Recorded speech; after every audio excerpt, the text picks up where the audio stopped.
महाराज पुण्यतिथी कार्यक्रम आज इथे आपण साजरा करणार आहोत. काही जे पदाधिकारी आहेत ते आपल्याला काही माहिती सांगणार आहेत. तर थोडक्यात मी आपल्या जनजागृती मंचाचं कार्य कसं काय सुरू आहे, कशी सुरुवात झाली, कोणी केली, ते सगळे थोडक्यात मी तुम्हाला माहिती सांगते. पांचा जनजागृती मंचाचे कार्य सुरू होऊन आता 8 महिने उलटले आहेत. आतापर्यंत मंचाने आपल्याला म्हणजे व्यापक उपक्रम दिलेला आहे. बराच म्हणजे उपक्रम हा वाढता आहे, संख्या पण वाढलेली आहे, शिक्षक वाढलेले आहे, समन्वयक वाढलेले आहे, पालक वर्ग आणि समाज बांधवांपर्यंत आपण आता ही उत्कंठा वाढलेली आहे की पुढे काय होईल, पुढे काय होईल, पुढील कार्यक्रम कसा होईल. म्हणजे आपण याच्यासोबत म्हणजे शैक्षणिक उपक्रमासोबत आपण आरोग्य विविध कार्यक्रम आपण याच्यात अंतर्गत घेतो आहे. ही आनंदाची बाब आहे, समाधानाची बाब आहे की म्हणजे आपला जो मूळ हेतू आहे की गरीब होतकरू विद्यार्थी विद्यार्थिनींना निशुल्क इंग्रजी लिहिणे वाचणे आणि त्यांना बोलण्याचे ज्ञान तसेच वैदिक जे गणित आहे ते पण आपण शिकवून राहिलेलो आहे. हे कार्य आपण या निरंतर चालूच ठेवणार आहोत. पण या ज्या जनजागृतीच्या मंचाच्या अंतर्गत आपण हे सगळं कार्य करतो आहे. या व्यतिरिक्त आपण ज्ञानाचे वर्ग घेतो आहे. प्राध्यापक डॉक्टर सुधीर आपसवा रत्नागिरी यांच्या मार्गदर्शनाखाली आपण नियमित मेडिटेशनचे क्लासेस घेऊन राहिलेलो आहे. तसेच योग साधना, योग चिकित्सा याचे देखील आपण क्लासेस घेतो. या मंचाद्वारे आपण विविध असे कार्यक्रम घेऊन राहिलेलो आहे. समाजातील जे प्रतिभावंत व्यक्ती आहेत त्याच्या मुलाखती सुद्धा आपण घेऊन समाजाला अधिकची माहिती आपण समाजापर्यंत पोहोचवण्याचा प्रयत्न करतो आहे. तसेच जे प्रसिद्ध शिल्पकार संतोष जी एनगुर्तीवार पाटणपुरी यांचे शिल्प चित्रावर आपल्या समाजात समीक्षा मांडण्यात आल्या आणि त्यांची मुलाखत घेऊन सुद्धा आपण अभिजात शिल्पकारांची ओळख करून दिली होती. आता नुकताच ओळख करून दिली आपण. आताच आपला जो रिपब्लिक डे झाला त्याच्यात सुद्धा त्यांचं बरंच मोठं योगदान आहे. महाराष्ट्राला त्यांच्यामुळे आपल्याला प्रथम पारितोषिक मिळालेलं आहे. एक अभिमानाची बाब आहे आपल्या समाजासाठी. तसंच सिकल सेलचे जे संशोधक आहे डॉक्टर देवेंद्र लिंगोजवार पुणा यांनी देखील सिकल सेल व त्याचा धोका यावर उत्तम मार्गदर्शन केले. ते त्यांच्या मुलाखतीतून आपल्या समाजापर्यंत त्यांनी पोहोचवलेलं आहे. असे अनेक मार्गदर्शक आपल्याला इथे लाभलेले आहे. या मंचाच्या द्वारे आपण एक कार्यक्रम घेतलेले आहे. तसेच ऍडव्होकेट प्रदीप दादा दगडलवार यवतमाळ यांची देखील मुलाखत आपण घेतली. त्यांनी व्यवसायावर मार्गदर्शन केलेले. तसेच समाजातील प्रतिभावंतांना प्रोत्साहन मिळावं म्हणून कवी संमेलन देखील आपण आयोजित केलेलं होतं. 15 कवींनी यामध्ये कविता सादर केल्या आणि त्यांनी पार्टिसिपेट पण केलं होतं. ते समाजासाठी खरंच एक मोलाचं योगदान आहे. तसेच पांचाळ विश्व ब्राह्मण समाज त्यांचे 5 अंग व त्यांचे कार्य, त्यांचे दैवत विश्वकर्मा तसेच पांचाळ विश्व ब्राह्मणांची अस्मिता जागवणारे थोर समाजसेवक लेखक कैलाशवासी बाळशास्त्री क्षीरसागर पुणे यांची इत्यभूत माहिती कार्यक्रमाद्वारे देऊन समाज जागृतीचे कार्य देखील आपण या मंचाद्वारे केलेलं. 2 महिन्यांपूर्वी नागपूर येथे प्रबोधन शिबिर घेतले व समाजात चैतन्य निर्माण केले. आता नुकतेच विश्वकर्मा जयंती जी मूलला साजरी झाली. विविध भागात आपल्या समाज बांधवांनी जी विश्वकर्मा जयंती साजरी केली आपण बघतोच आहे. ग्रुपवर किती सारे त्यांचे फोटोज कार्यक्रमांचे बातम्या आपल्याला दिसत आहेत. तर या जनजागृती मंचाने सहभाग नोंदवून मंचाचे कार्य सर्वांपर्यंत पोहोचविले. त्यामुळे 26 नवीन विद्यार्थी मंचाला जोडले गेले. मूलवरून मंचची वाहवा झाली ही या आमच्या कार्यक्रमाची आतापर्यंतची फलश्रुती आहे. सो आज येथे संत श्रेष्ठ नरहरी महाराजांविषयी आपल्याला माहिती मिळणार असून या निमित्ताने विविध संस्थांचे पदाधिकारी यांनाही आपण इथे आमंत्रित केलेलं आहे. तेव्हा या ठिकाणी आपणास विनंती करते की आपण या कार्यक्रमाचा लाभ घ्यावा. चोपवार काका, तुम्ही मला वाटते माहिती जास्ती चांगल्या पद्धतीने सांगू शकाल.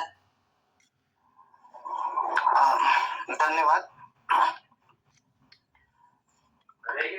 आज पांचाल जनजागृती मंचच्या वतीनं संत शिरोमणी नरहरी महाराज यांची पुण्यतिथी 741वी पुण्यतिथी ही आहे. तर आपण आज संत शिरोमणी नरहरी महाराजांची 741वी जयंती साजरी करत आहोत. त्यानिमित्तानं पांचाळ जनजागृती मंचचा हा कार्यक्रम आहे आणि या कार्यक्रमाद्वारे आजपर्यंत ज्या कार्यक्रम आपण घेतलेत आणि ज्यांच्या पुण्यतिथी जयंती वगैरेच्या या सगळ्या कार्यक्रमात पांचाल जनजागृती मंचनं सहभाग नोंदवला. त्याच अनुषंगाने हा एक कार्यक्रम आहे. आज औचित्य आपण साधलं आहे की साधारणतः बुधवारीच आपण असे कार्यक्रम घेत असतो, पण नेमकं बुधवारच आलाय संत शिरोमणी नरहरी महाराजांच्या पुण्यतिथीचा. तर त्या निमित्तानं आपण त्यांची ओळख करून घेऊया. आपण त्यांना तोच आहे की संत नरहरी महाराज समाजाचे आहेत आणि ते एक मोठे संत होऊन गेले. 12व्या शतकामध्ये 12व्या-13व्या शतकामध्ये त्यांचं कार्य आहे. तर 12व्या त्या 13व्या शतकामध्ये जेव्हा नरहरी महाराज होऊन गेले, त्यांचे समकालीनही बरेच संत आहेत. त्यांचे समकालीन जे संत आहेत जसे नामदेव, गोरा कुंभार, सावता माळी, चोखामेळा, सेनानावी, चांगावटेश्वर, नरहरी सोनार, भोजलिंग, विसोबा खेचर असे आणि ज्ञानेश्वर महाराज आणि त्यांची भावंड असे 18 पगड जातीचे संत पंढरपुरात ज्ञानेश्वर महाराजांच्या प्रभावळीत एकवटले. त्यांचे परमदैवत म्हणजे श्री विठ्ठल. यापैकी चांगदेव, विसोबा, भोजलिंग व नरहरी महाराज हे विश्वकर्मा पांचाल समाजाचे होते. हे विशेष आहे की एवढ्या मोठ्या संतांमध्ये 4 संत आपले त्या एकाच काळात निर्माण झालेले आहेत आणि या चारही संतांचा एकमेकाशी संबंध आलेला आहे. तर नरहरी महाराजांनी त्यांच्या आयुष्यात सोनारी व्यवसाय करूनच उदरनिर्वाह केला होता. तो काळ होता देवगिरींच्या यादवांचं राज्य होतं देवगिरीला. अच्छा मग पण राहतात. देवगिरीला यादवांचं राज्य होतं आणि त्या काळात हे सर्व संत होऊन गेलेले आहेत. तर राज्याचा परिणाम संतावरती वगैरे जो झालेला आहे तो एक धामधुमीचा काळ होता आणि त्या काळामध्ये संतांची निर्मिती झालेली आहे. संतांनी आपले जे भक्ती संप्रदाय निर्माण केला त्या भक्ती संप्रदायाचा खूप मोठा परिणाम महाराष्ट्रीयन लोकांवरती झालेला आहे. तर म्हणून त्या दृष्टीनं संत नरहरी महाराज हे खूप मोलाचे ठरतात. कारण त्यांचे अभंग, त्यांची विचारसरणी आणि प्रबोधन खूप महत्वाचं ठरलेलं आहे अशा वेळेस. तेव्हा आपण या संतांची थोडक्यात अशी माहिती करून घेऊया की त्यांचा वंश कधी निर्माण झाला. अर्थात त्यांना एक खूप मोठा वंशावळ लाभलेली आहे.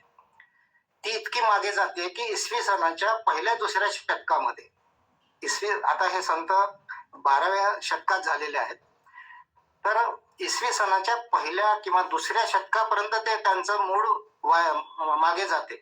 कारण महाराष्ट्रावर त्यावेळी शालिवाहन राजाचे राज्य होतं. त्याची राजधानी पैठण. राज्याचे पदरी रामचंद्र सदाशिव नाईक हे राज्याचे मुख्य सरदार होते. ते सोनार समाजाचे होते. याच वंशात नरहरी महाराजांचा जन्म झाला. नरहरी महाराज हे त्यांचे 49वे वंशज होत. बघा, 1-2 शतकापासून तर 12व्या शतकापर्यंत त्यांच्या जन्मापर्यंत त्यांचे 49 वंशज झालेले आहेत आणि याची नोंद त्यांच्या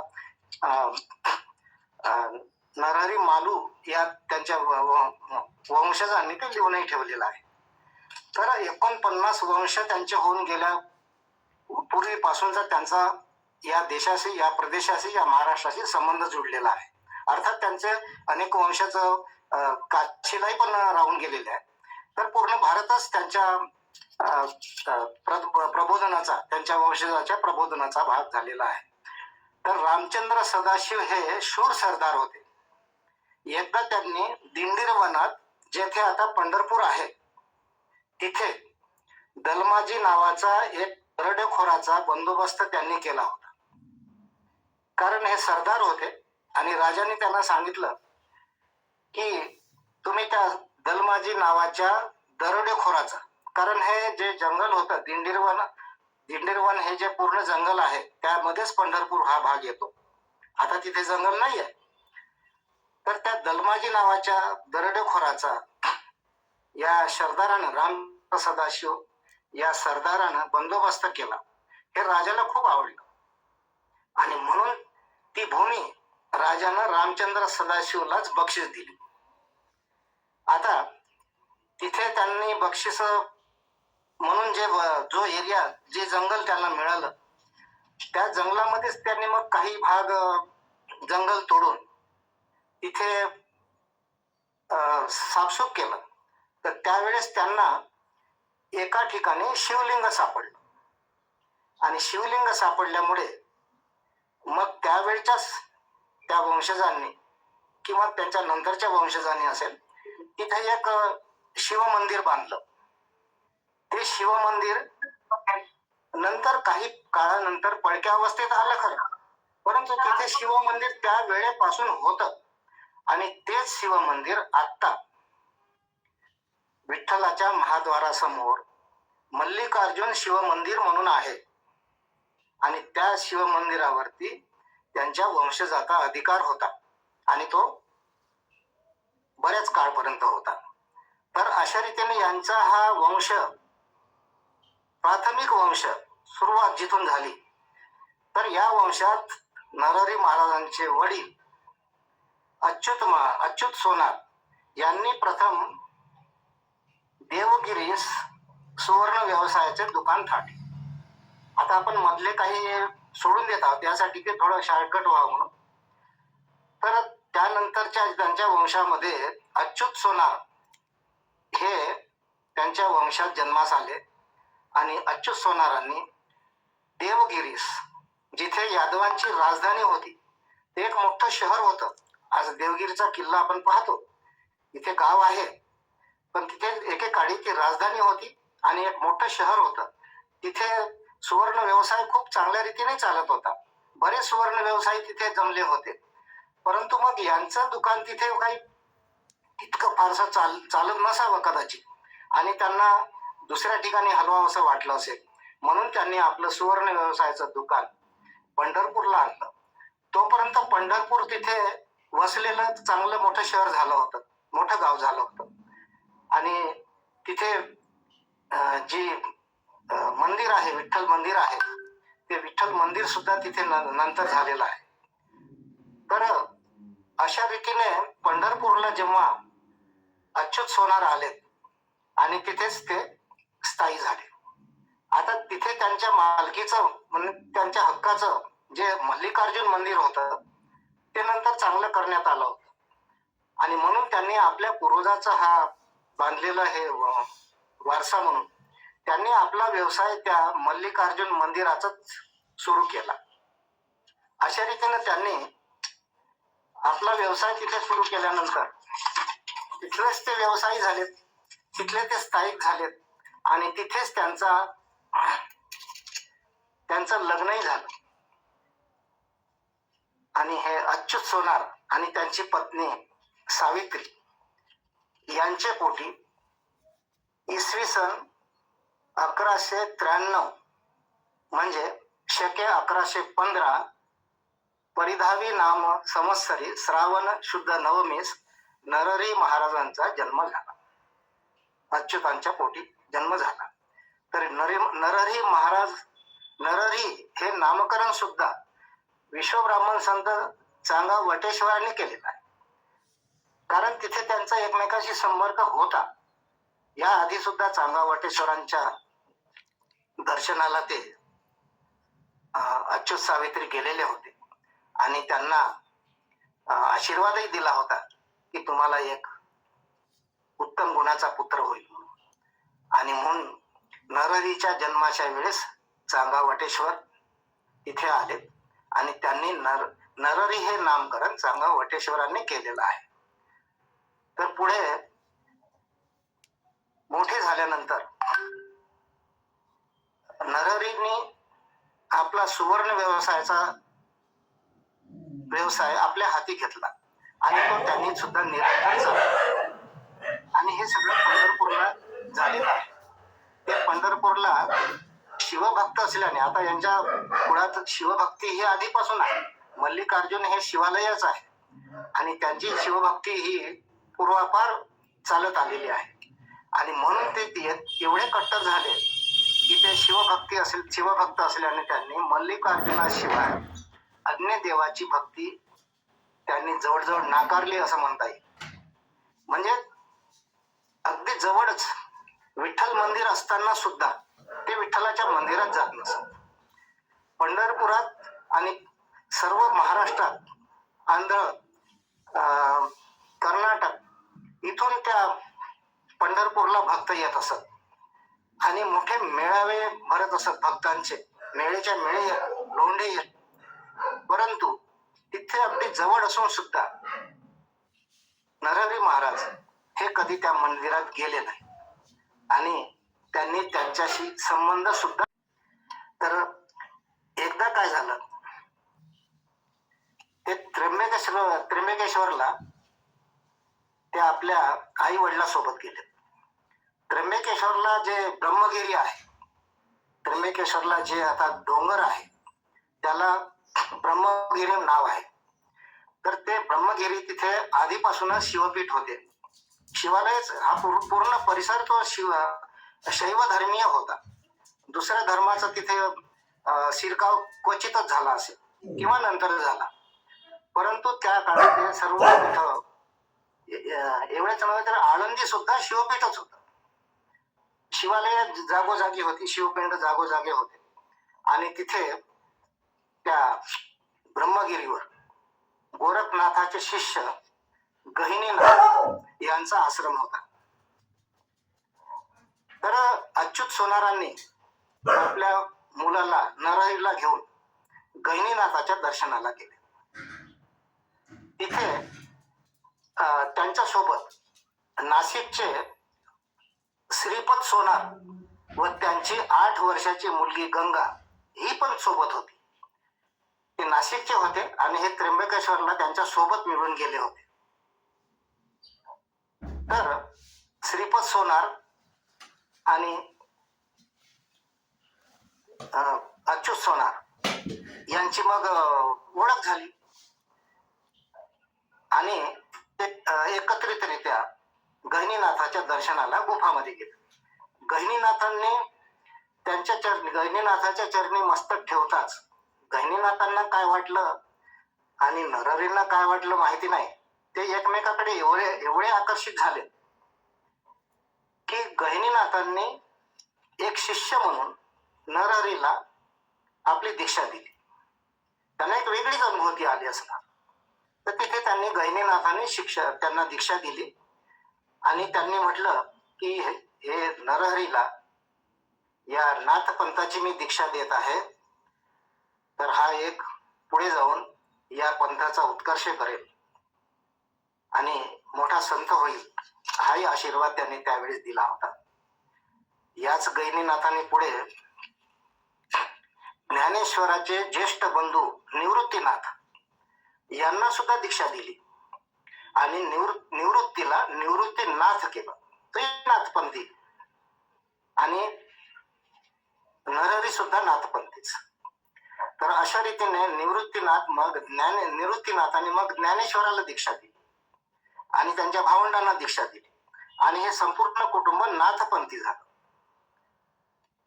आता नरहरी नाथ योग्याप्रमाणे योग मार्गी झाले आणि अशा रीतीने हे नाथपंथी कुटुंब परत आपल्या कामाधंद्याला लागले. आता नरहरी थोडे मोठे झाले होते. त्यांच्या वडिलांनी म्हटलं, अच्युत सोनारांनी म्हटलं की बा लग्न करायचं आहे. परंतु नरहरीने स्पष्ट नकार दिला की मी गृहस्थ आश्रम स्वीकारणार नाही. मग हे अच्युत पंत गहिनीनाथाकडे गेले. तर गहिनीनाथांनी त्यांना परमिशन दिली की तुला संसार करण्याची मुभा आहे. संसारामध्ये तुला संसार करता येईल, लग्न करता येईल आणि तू लग्न करावं आणि कोणाशी करावं हेही त्यांनी सांगितलं. की नाशिकचे जे श्रीपती सोनार होते आणि त्यांच्या भेटीला जायच्या वेळेस त्यांच्या सोबत जी मुलगी होती गंगा, तिच्याशी नरहरी महाराजांचा विवाह झाला.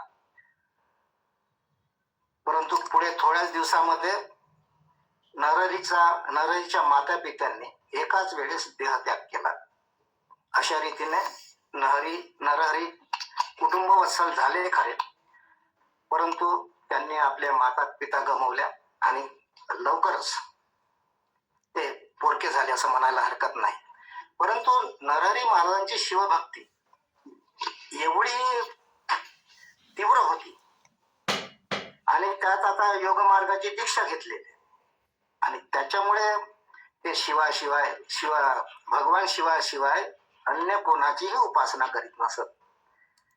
विठ्ठल मंदिराच्या अगदी जवळ मल्लिकार्जुन शिवाचे मंदिर हेच त्यांचे निवासस्थान असून सुद्धा ते कधीही विठ्ठल मंदिरात गेले नाहीत. नामदेव, चोखोबा, सावता, सेना, पंका सारे जातीचे संत विठ्ठलाच्या दर्शनाला येत, त्यांचे तिथे मेळे होत. परंतु नरहरी तिकडे ढकूनही पाहायला तयार नव्हते. ते कट्टर शिवभक्त होते. त्यांनी शिवभक्तीवर अनेक अभंग लिहिले. त्यांचे लेखन उच्च दर्जाचे होते, कारण ते प्रतिभावान लेखक होते, कवी होते. त्यांची वाणीही मधुर होती. ते अभंग गात व आपल्या सुवर्ण व्यवसायात मग्न राहत. ते इतके तल्लीन असत आपल्या व्यवसायामध्ये की त्यांना व्यवसाय एक महत्वाचा वाटे आणि दुसरं म्हणजे शिवभक्ती. या दोनच गोष्टी त्यांच्या नजरेनं महत्वाच्या होत्या. अन्य धार्मिक विचार त्यांच्यात शिरकाव करू शकले नाही. परंतु एकदा काय झालं की ते देवगिरीचा एक सावकार, त्यानं पांडुरंगाला नवस केला, पुत्ररत्न झाल्यास मी तुला सोन्याचा करदोडा बनवून देईन. आणि खरोखर तसं झालं. आणि मग देवगिरीचे ते सावकार सोनाराला शोधत पंढरपूरला आले. त्यांनी लोकांनी सांगितलं की एक उत्तम दर्जाचा चांगला शिल्पकार नरहरी नावाचा व्यक्ती इथे राहतो, तुम्ही त्यांच्याकडून ते करून घ्या. हे समजताच तो सावकार पांडुरंगाचा करदोडा बनवण्यासाठी, सोन्याचा करदोडा बनवण्यासाठी नरहरी महाराजांकडे आला. नरहरी महाराजांनी ते काम स्वीकारलं, परंतु एका अटीवरती, कारण त्यांचा व्यवसायच होता, नाकारणं शक्य नव्हतं. परंतु त्यांनी म्हटलं की हा करदोडा विठ्ठलाच्या कमरेला बांधायसाठी तुम्ही मला सांगत आहात, परंतु मी त्याचं माप मी नाही घेणार. तुम्हाला करदोडा पाहिजे आहे तर तुम्ही माप घेऊन या. ह्या अटीमुळे सावकार मंदिरात गेला. त्यांनी मूर्तीचा माप घेतलं आणि आणून दिलं. त्या मापाप्रमाणे नरहरी महाराजांनी तो करदोडा बनवला. कटीसूत्र म्हणतात त्याला. तर तो बनवला आणि त्यांच्या हवाली केला. जेव्हा त्यांनी तो लावून पाहिला तर तो बराच सैल झाला. एवढा सैल झाला की ते तिथे थांबेच ना.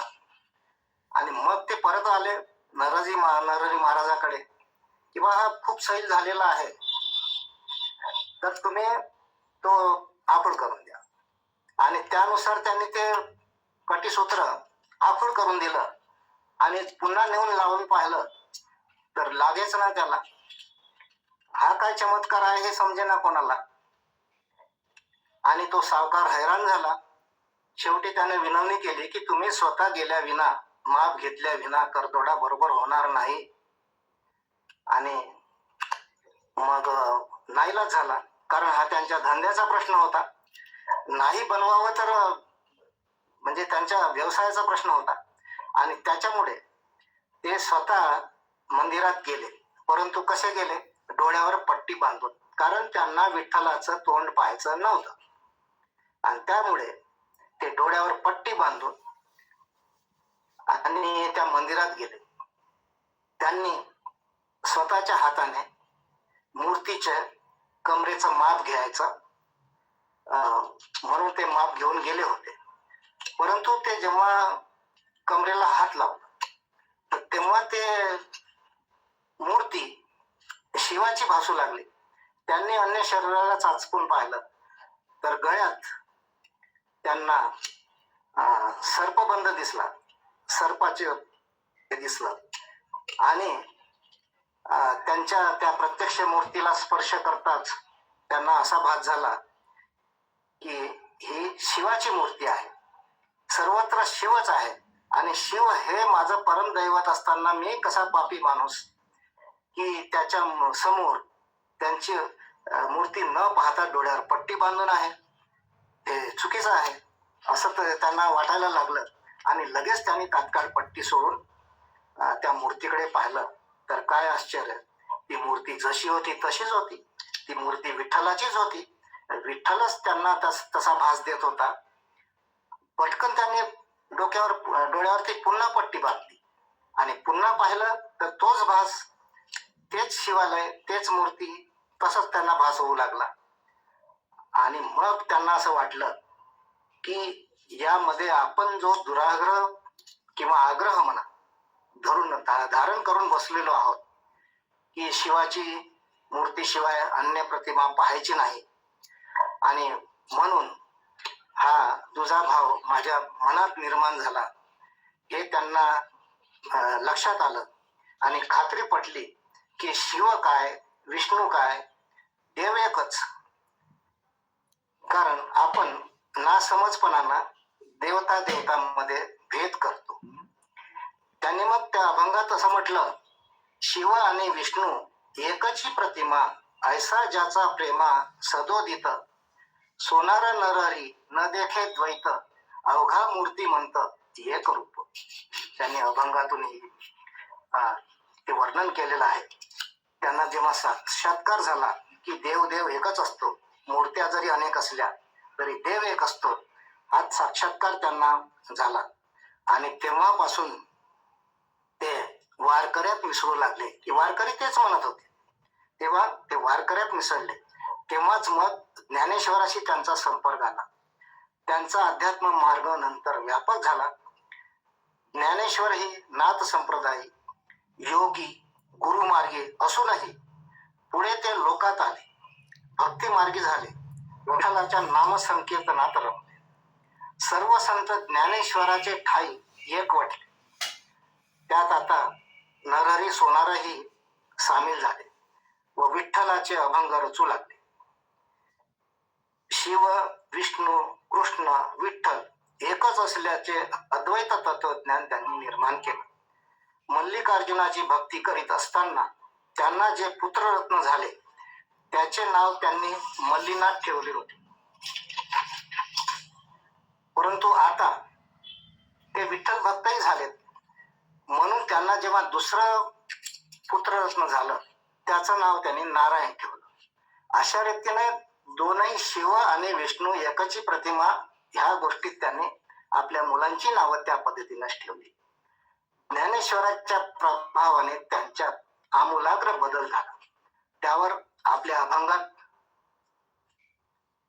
नरहरी महाराज म्हणतात, सवंगडे निवृत्ती सोपान मुक्ताबाई, ज्ञानदेवा पायी भाव माझा, धन्य ते वैष्णव मिळाले सकळी, जीव भाव ओवाळी दया चरणी, निगम हा वेल प्रकाशमान झाला, भक्ती फुले ज्याला शोभत आहे.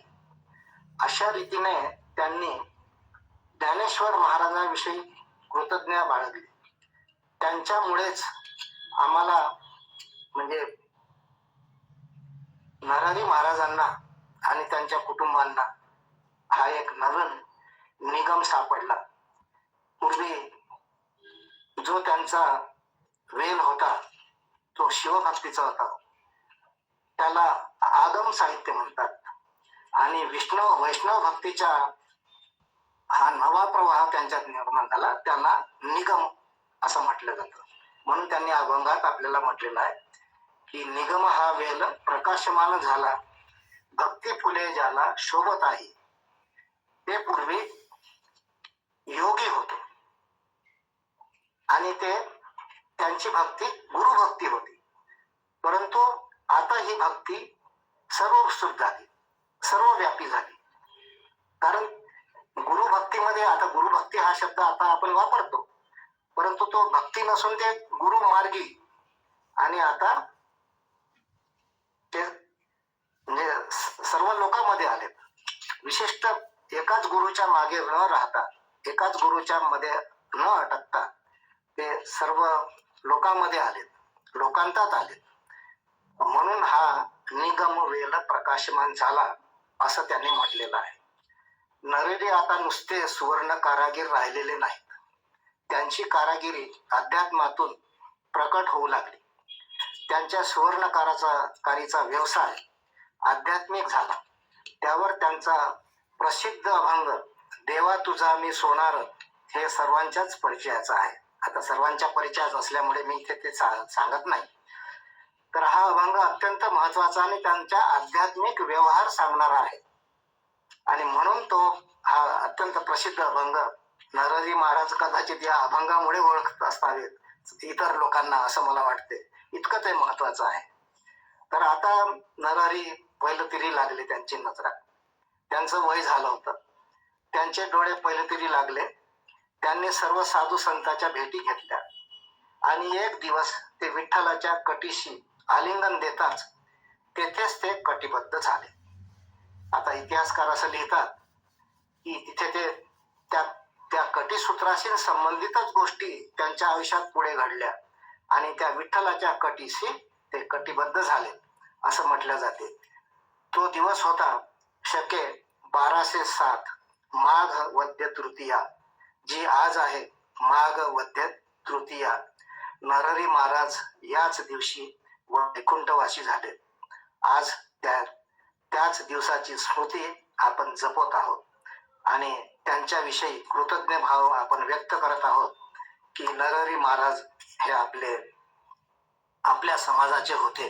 त्याच्याबद्दलही आपण कृतज्ञ भाव जपतो. इतके मोठे व्यक्ती आपल्या समाजात होऊन गेले, म्हणूनही आपण त्यांच्याविषयी आदर बाळगतो, त्यांची पुण्यतिथी साजरी करतो. परंतु नरहरी महाराज आपलेच होते याविषयी काही लोकांत थोडा बहुत वाद आहे. त्यांच्या रचना ज्या आहेत त्या मुळात नाथ संप्रदायातून सुरुवातीच्या झालेल्या आहेत.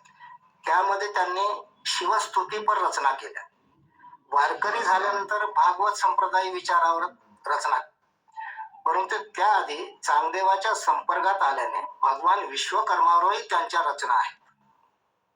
त्यांच्या वंशातील धुंडीराज, त्यांच्या वंशात पुढे होऊन गेलेला धुंडीराज याने भक्ती लीलामृत नावाचा ग्रंथ लिहिला, आणि धुंडीराज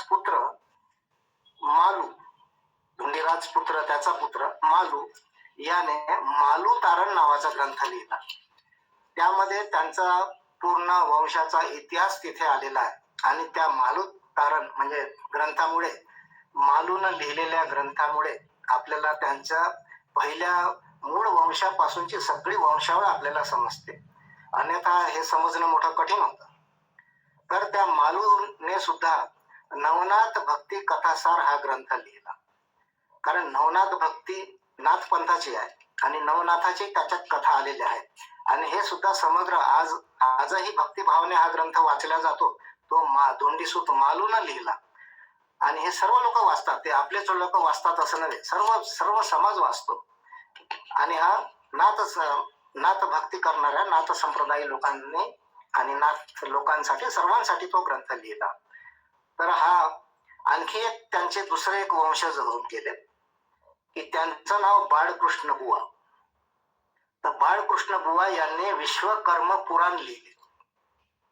आपण ह्या सर्वातून एक लक्षात घेतो की सोनार होते, काही सोनार विश्वकर्मांना सुद्धा मानत नाही. तर असं असताना बाळकृष्ण बुवा त्यांच्या वंशातल्या लोकांनी विश्वकर्मा पुराण कसं लिहिलं असेल, तर ही कथा त्यांनी ब्रह्मांड पुराणातून घेतली. ब्रह्मांड पुराणात विश्वकर्माची जी कथा आलेली आहे त्याच्यावरती त्यांनी टीका ग्रंथ लिहिला, आणि महत्वाचा ग्रंथ लिहिला. हे पुराण म्हणजे ब्रह्मांड पुराण सुद्धा शैव तत्वज्ञानावर निर्माण झालेलं आहे. अशा प्रकारे नरहरी महाराज व त्यांच्या वंशजात शिवभक्ती, विठ्ठल भक्ती व विश्वकर्मा भक्ती तीनही रुजलेले आहे. म्हणून कोणी अशी शंका घेऊ नये की विश्वकर्माचा का संबंध आहे. नाही, विश्वकर्माचा संबंध आहे. केवळ सोनाराशी संबंध आहे असं नव्हे, विश्वकर्माची सुद्धा नरहरी महाराजांचा संबंध आहे. आता त्यांचं नावच ते त्या काळात सोनार या नावानेच नाव घेत असत आणि जात किंवा व्यवसाय अशा पद्धतीनं ते निर्देशन करीत असत. म्हणून त्यांचं नाव नरहरी सोनार असं पडलं आणि तेच रूढ झालं. तर आता प्रश्न असा निर्माण होतो की मग नरहरी सोनार होते तर नरहरी सोनार कोणते सोनार होते. तर काय आहे की पंढरपूरला नरहरी सोनारांची 2 मंदिरे आहेत. एक महाद्वाराजवळ पांचाल सुवर्णकाराचे आहे आणि रामबागेत लाड सुवर्णकाराचे आहे. यावरून पांचाल लोक नरहरींना आपला म्हणतात तर लाड सोनार हे आपला म्हणतात. आता नामदेवांनी नरहरी महाराजावरती अभंग लिहिले, कारण नामदेव महाराज त्याच्यानंतरही जगले म्हणून त्यांनी नरहरी महाराजावर अभंग लिहिले. त्यात म्हटलेलं आहे की नरहरी सोनार पोतदार पेचा काया मने वाचा शिवभक्त. ते एक. आता पोतदार शब्द आलाय. पोतदार हा शब्दही सोनार शब्दाचा पर्यायवाची शब्द आहे. पोत शोधणारा किंवा सांगणारा, म्हणजे पोत म्हणजे जसं कस असतो, सोन्याचं कस तपासतात त्याला कसोटीचा दगड म्हणतात.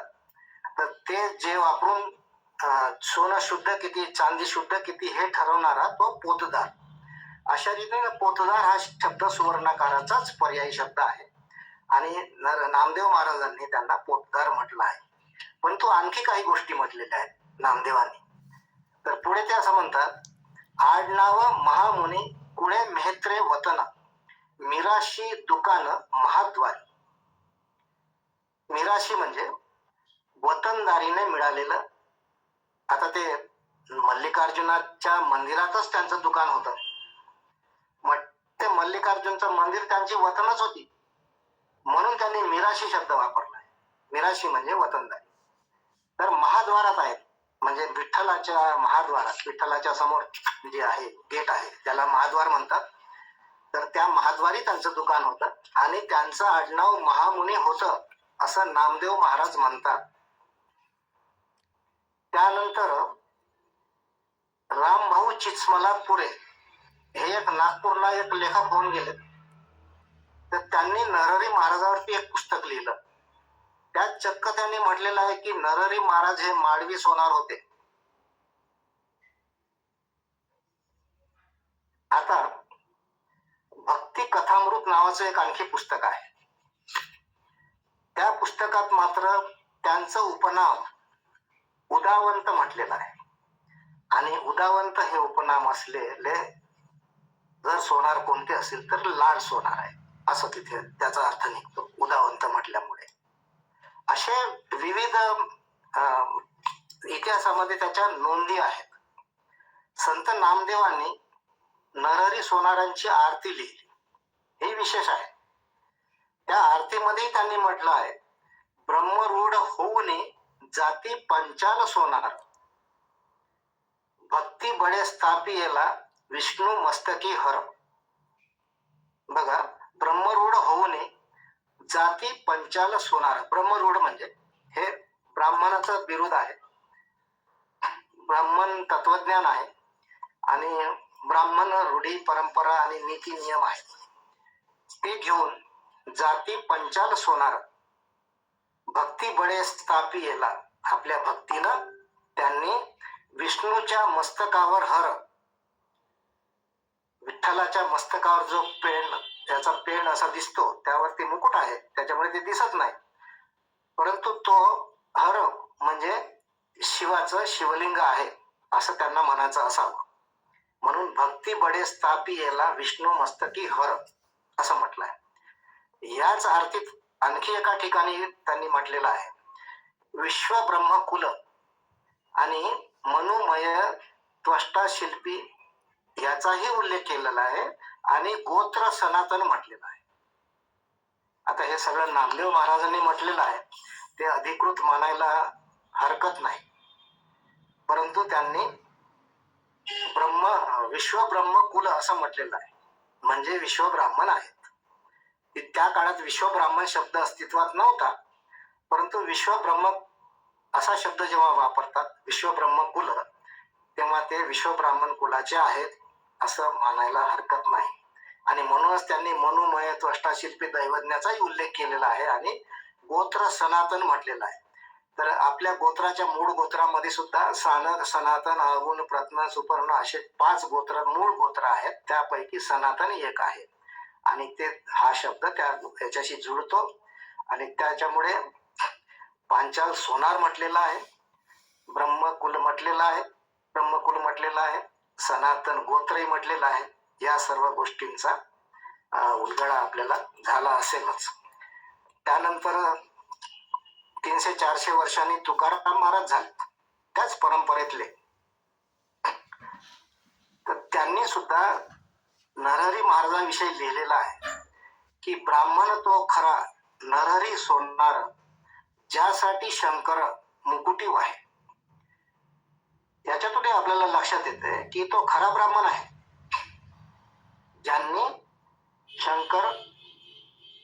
ज्यासाठी शंकर मुकुटी वाहे.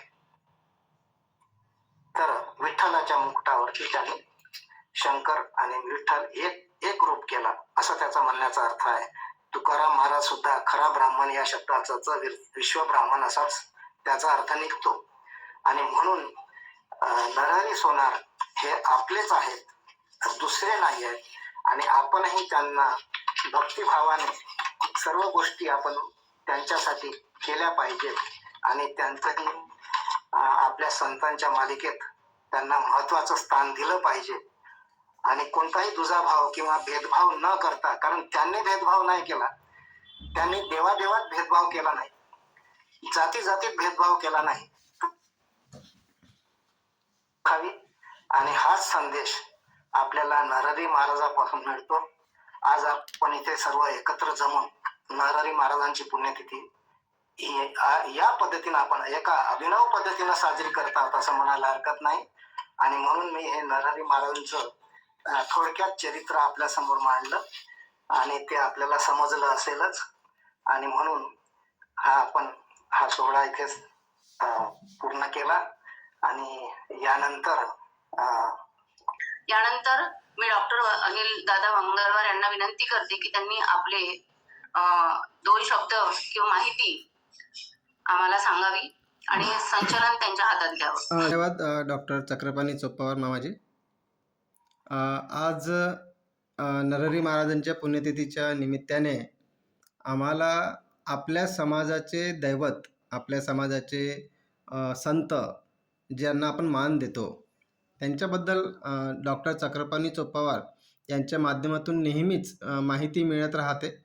आणि हा एक शैक्षणिक भागच आहे की आम्हाला जर कोणी विचारलं की तुमचे दैवत कोण, तुमचे संत काय, कुठले, कसे, कोणत्या समाजाचे, तर आम्हाला सांगायसाठी तोंड नव्हतं. परंतु आम्हाला तो ज्ञान चोप्पावारांच्या माध्यमातून तो ज्ञानही मिळत आहे आणि जिज्ञासा देखील वाढत आहे की आम्ही कोण, विश्वब्राह्मण म्हणजे काय, पांचाळ म्हणजे कोण, कुठले, हे समजायला मोका मिळत आहे. आणि आजच्या कार्यक्रमात आम्ही प्रमुख उपस्थिती म्हणून काही मान्यवरांना बोलवलेलं आहे. तर मी त्यांचं शब्दसुमन स्वागत करतो आहे. श्री जीवनबोध पंच कमिटी नागपूर येथील श्री नंदकिशोर आकुजवार यांचं मी शब्दसुमन स्वागत करतो. आणि विश्वब्राह्मण पांचाळ सेवा समिती चंद्रपूर इथून श्री सुधाकरराव शिरपूरवारजी, त्यांच्यासोबत प्रोफेसर अनुप कन्नोजवारजी यांचं मी स्वागत करतो आहे. विश्वब्राह्मण पांचाळ समाज बहुउद्देशीय संस्था मूल श्री वसंतराव जिळकुंटवार व त्यांची कमिटी, त्यांचंही मी इथे स्वागत करतो आहे. विश्वकर्मा पांचाळ समाज बहुउद्देशीय संस्था पंभुर्णा श्री सोमेश्वर कुंदोजवार व त्यांची कमिटी, यांचंही मी इथे स्वागत करतो आहे. आणि कृतज्ञतेपूर्ण मी आपल्यासमोर एक संदेश म्हणा की एक उद्देश म्हणा मी आपल्यासमोर मांडतो आहे की आम्ही पांचाळ जनजागृती मंच याचा उद्देश का बरं समाजासमोर ठेवलेला आहे आणि ज्या पद्धतीनं आम्ही कार्यक्रम राबवत आहोत त्याची दखल सर्व समितीने घेतलेली आहे. पूर्ण महाराष्ट्रभर अनेक लोक स्तुतीही करीत आहेत. तर काय उद्देश होता हे आपण थोडक्यात समजून घेऊया. जीवन जगत असताना एक मनुष्य म्हणून, एक व्यक्ती म्हणून जन्माला आल्यानंतर एक परिवारात राहत असताना व्यवस्थित जीवन कसं जगावं याचं ज्ञान आपल्याला आईवडिलांकडून, शिक्षकांकडून व समाजाकडून मिळतं.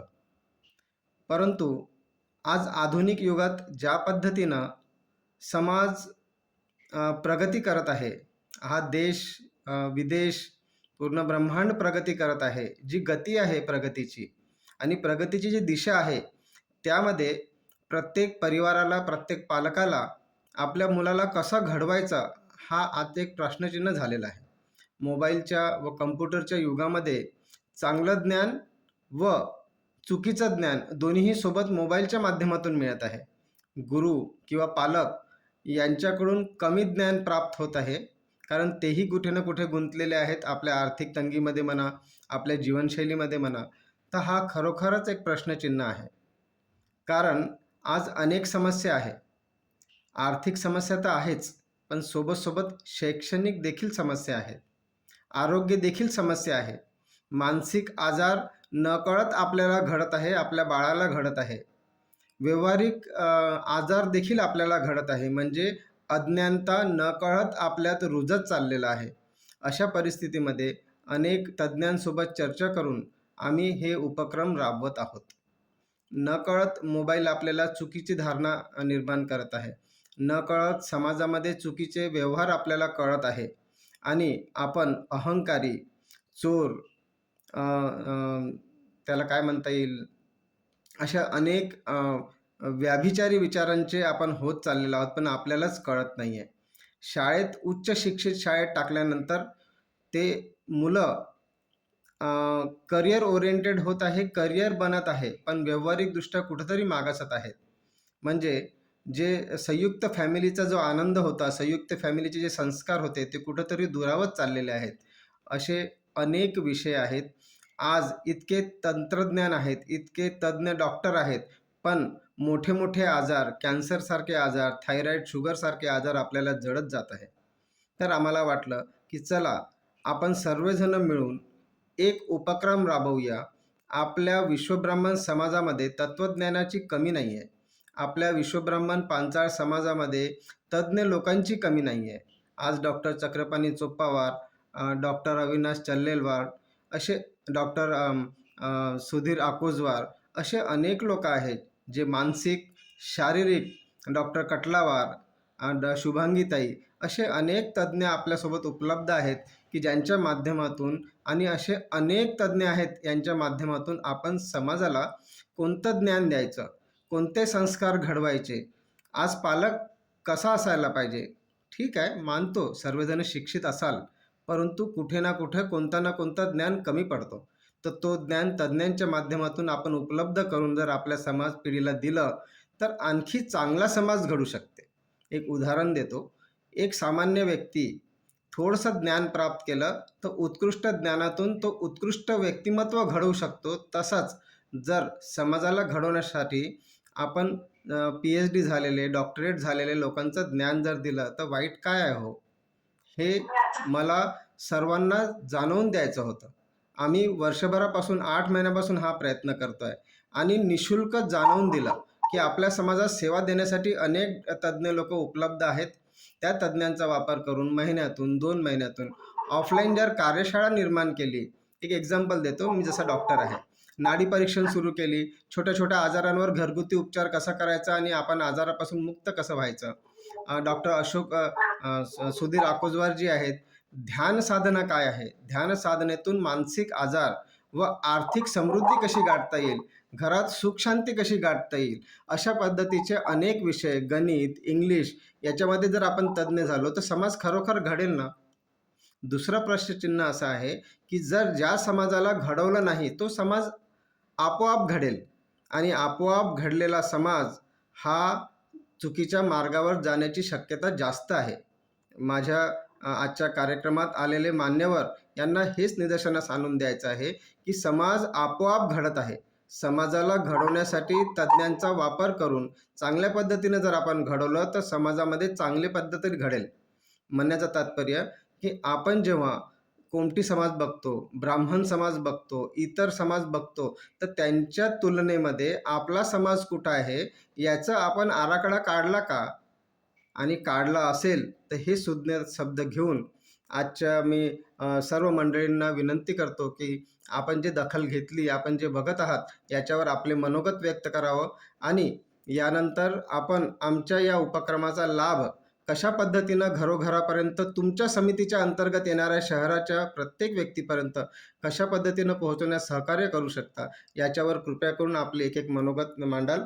तर सुरुवातीला मी मंचवर उपस्थित करतो जीवनबोध पंच कमिटी नागपूर यांचे श्री नंदकिशोरजी आकोजवार यांना मी विनंती करतो की त्यांनी आपले मनोगत मांडावे. प्लीज आकोजवार. जागृती मंच त्यांचे मी आभारी आहे की त्यांनी चांगला एक उपक्रम सुरू केलेला आहे. तर जे उपक्रम सुरू केलेले आहे त्याला प्रतिसाद म्हणून आम्ही आपल्या जीवनबोध पंच कमिटीमध्ये एक ऑफलाईन तास केला होता आणि त्या अनुषंगाने भविष्यात कधी असं काही राहिलं समाजाकरता तर आम्ही आपला मठ जीवनबोध महाराज मठ उपलब्ध करून देऊ आणि आमच्याकडून जे काही सहकार्य होईल ते आम्ही सहकार्य करू असे सांगून मी आपले बोलतो. धन्यवाद आकोजवारजी.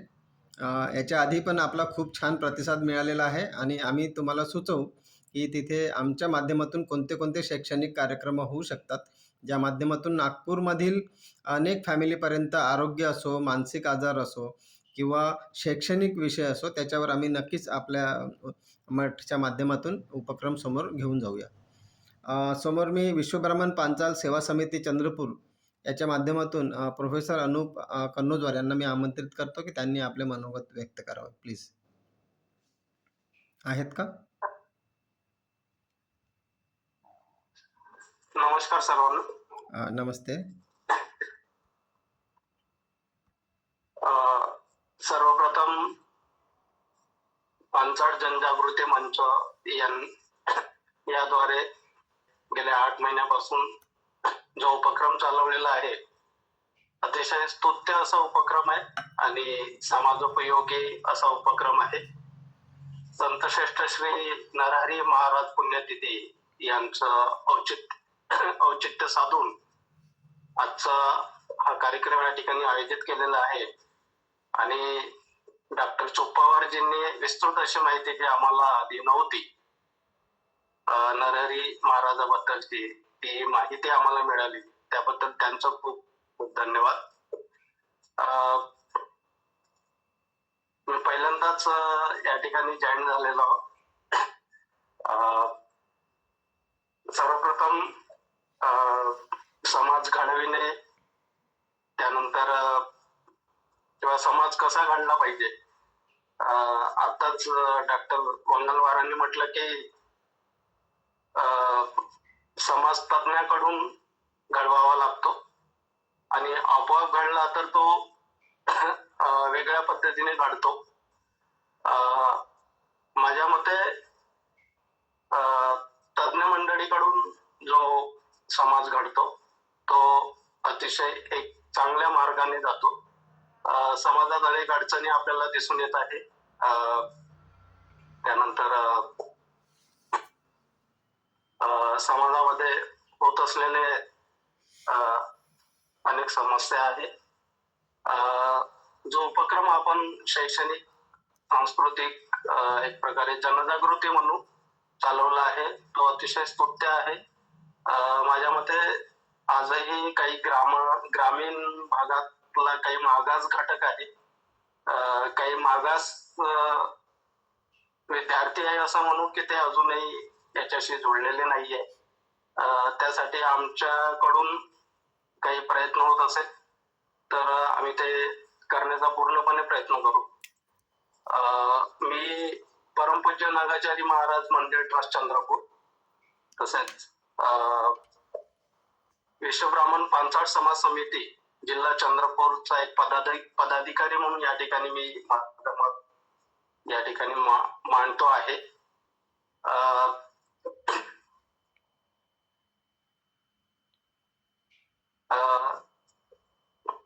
हॅलो, हां, येतोय आवाज. आवाज येतोय माझा? हो हो. येतो. तर एक शैक्षणिक अतिशय चांगले उपक्रम या ठिकाणी मग इंग्लिश स्पीकिंग कोर्स असो की डॉक्टर चल्लेवार सरांचं वैदिक मॅथ असो की डॉक्टर सुधीरजी आपदवार सरांचं मेडिटेशनचे क्लासेस असो, अतिशय चांगले उपक्रम या ठिकाणी राबवले जात आहेत आणि ते निश्चितच समाजोपयोगी आहे.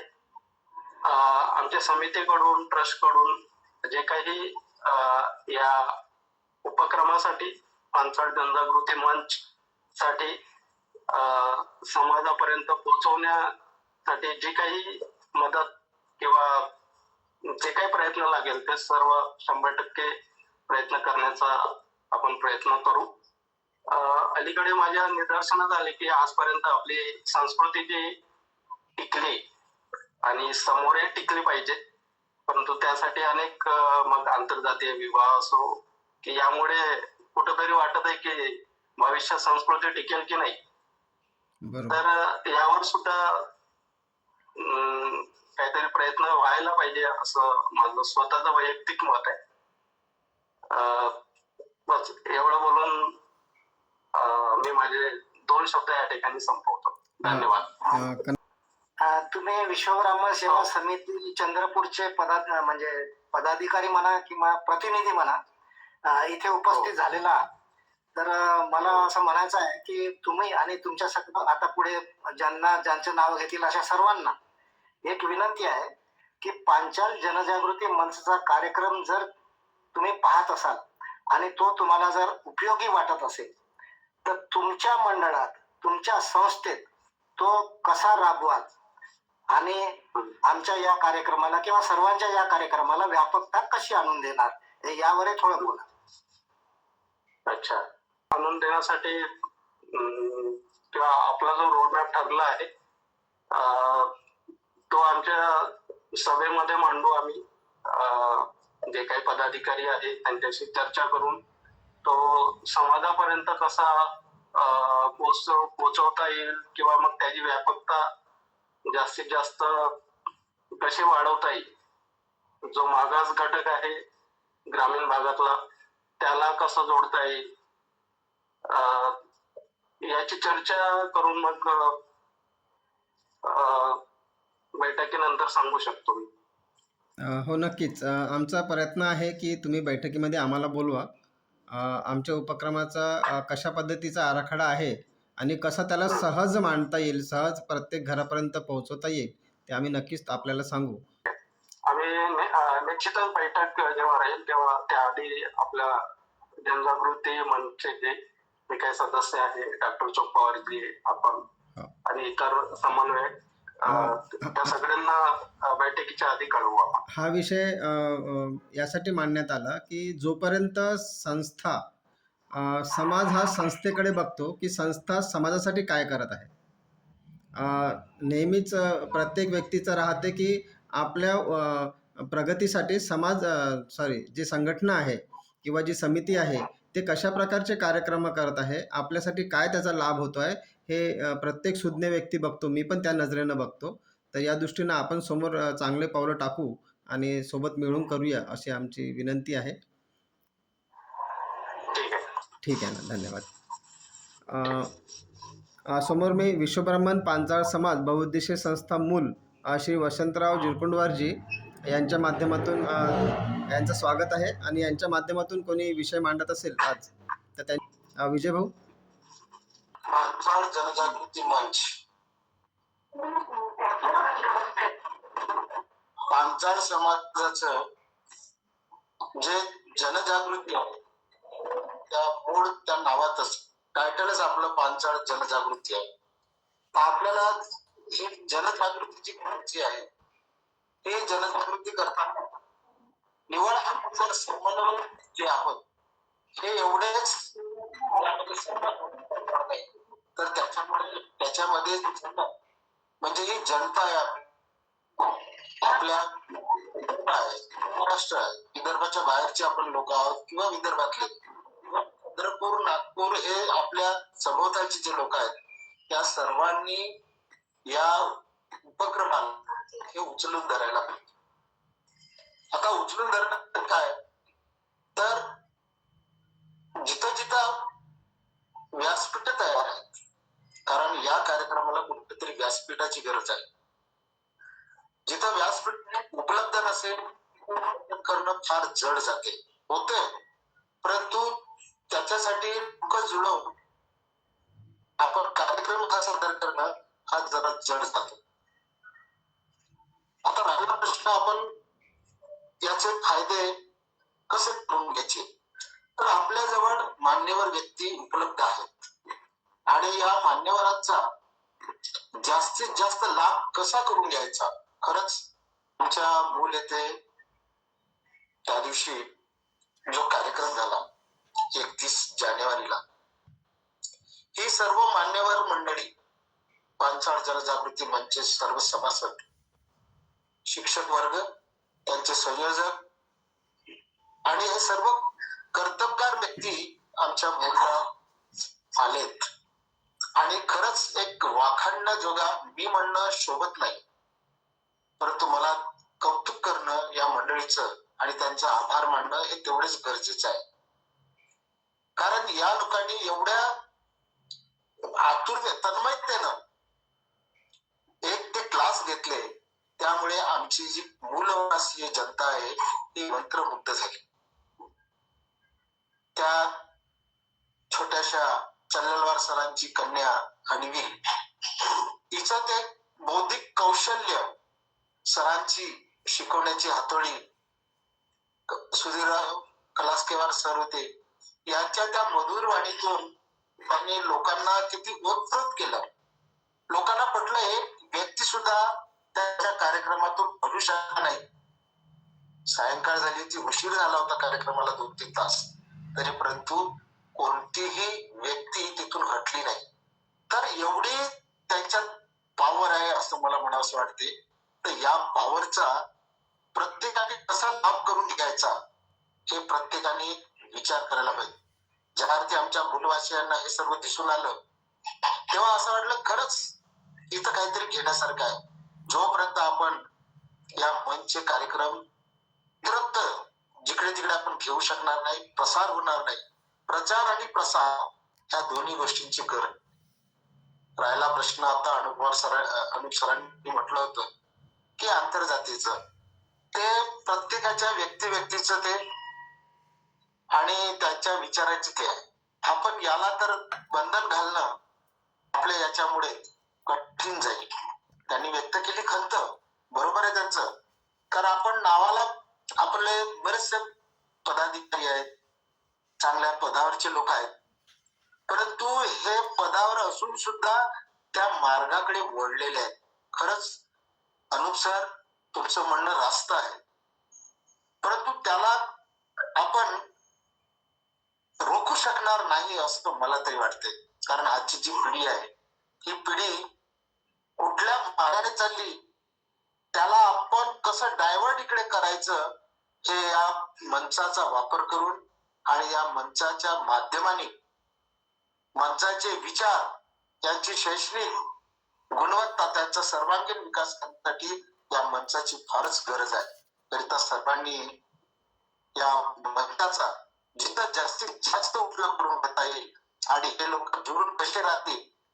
आपल्या जॉईन होण्यावर आपण जर क्लास जॉईन करत राहिलो, एकत्र राहिलो, तर त्यांना इंटरेस्ट येईल की शिकू असं. नाहीतर त्या आपण ग्रुपमध्ये 2 लोक 4 लोक 6 लोक राहिले तर त्यांना सुद्धा त्याच्यात रुची आवड राहणार नाही. जास्तीत जास्त लोक, जेवढा माप जास्त राहील आपल्या मंचवर ऑनलाईनला, तेवढाच त्यांच्या कार्याला जोर येईल आणि सर्व सारं काही व्यवस्थित होईल.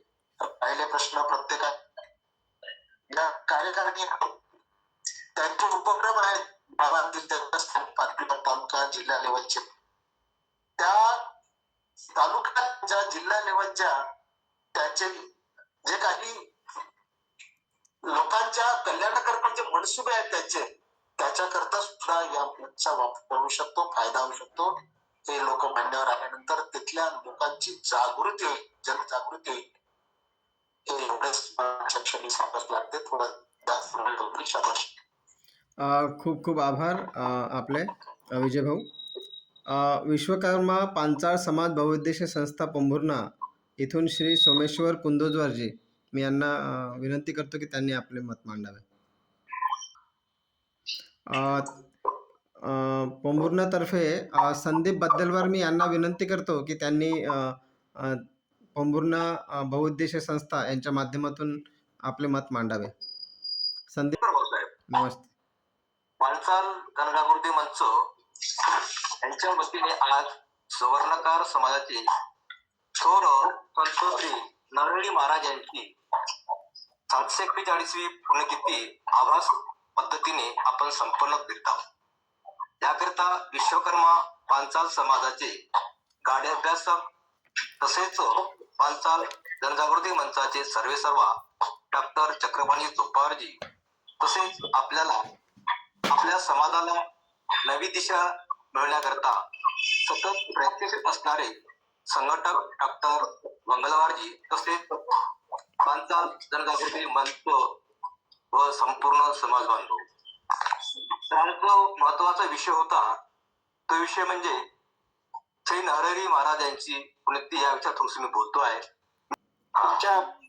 तुमच्या मंडळात, तुमच्या संस्थेत पांचाल जनजागृती मंचचा कसा वापर कराल तुम्ही, आणि तुम्ही काय योजना राबवाल हे सांगा. तरी मी आतापर्यंत जे तालुक्यामध्ये जेवढे काही आपले समाज बांधव आहे त्यांच्यापर्यंत मी फोनच्या माध्यमातून त्यांना संपर्क साधलं, आणि आपला जो पांचाल जनजागृती मंच जो आहे या माध्यमातून जे आपले विषय सुरू आहेत, इंग्रजी, गणित, योगा वगैरे, अशा प्रकारच्या माध्यमातून लोकांना मी जॉईन करण्याचा प्रयत्न केला, सांगितलं. काहींनी जॉईन केलं, काहींनी त्यावेळामध्ये बरेच लोक विद्यार्थी म्हणतात किंवा पालक म्हणतात की आमचा तो ट्युशनचा वेळ आहे, त्यामुळे तो वेळ आणि आमचा हा वेळ जोडत नाही. तर अशा प्रकारे बऱ्याच वेळा मी प्रयत्न करत आहोत आणि सांगत आहोत, आणि पुन्हा त्यांना सांगण्याचा मी माझ्यापर्यंत प्रयत्न करीत आहे. तर जो आपण उपक्रम राबवत आहात हा फारच एक अतुलनीय प्रकार म्हणजे उपक्रम आहे, आणि या माध्यमातून जे आपल्या समाजामध्ये जे गरीब विद्यार्थी आहे, होतकरू आहे, त्यांना शिकण्याची आवड आहे पण आर्थिक आपली परिस्थिती कमजोर आहे, अशा प्रकारामध्ये गरीब समाज बांधवांना हा खरं प्रस्तुत अशा प्रकारचा उपक्रम आहे. आणि या उपक्रमामध्ये बऱ्याच विद्यार्थ्यांनी सहभाग घेतला पाहिजे, पालकांनी पण सहभाग दर्शवला पाहिजे, आणि हा कार्यक्रम अधिकाधिक चांगला होण्याकरता सगळ्यांनी प्रयत्नशील केला पाहिजे, अशी माझी एक अपेक्षा आहे. चला, खूप खूप धन्यवाद. ही माहिती पोंभुर्ण्यातील अनेक लोकांपर्यंत या व्हिडिओच्या माध्यमातूनही पोहोचेल. हा व्हिडिओ शेअर करावे.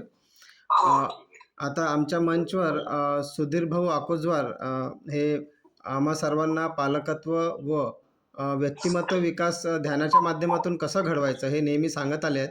तर आजच्या आपला जे उपक्रम आहे हे समाजापर्यंत कसं जास्तीत जास्त पोहोचवता येईल याच्यावर ते 2 शब्द मांडतील अशी मी त्यांना विनंती करतो. थोडक्यात 2 शब्द त्यांच्या माध्यमातून. सुधीर भाऊ आकोजवार. नमस्कार. नमस्ते. आवाज येऊन राहिला? हो हो, येत आहे. सर्व मान्यवरांना नमस्कार. सभा कार्यक्रमात आपल्या विषयाची सुद्धा झालेला आहे. मी आणि खूप शिकवताची चर्चा केली. काय होऊन राहिलं पिढ्या आपण त्याच त्या गोष्टी करू तर समोर चालू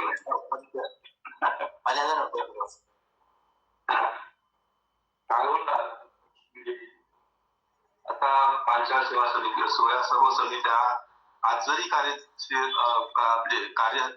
तत्पर असल्या तर आपण मागच्या 50 वर्षाचा जर विचार केला तर आपण थोडं समोर कुठं चाललो हे दिसत नाहीये.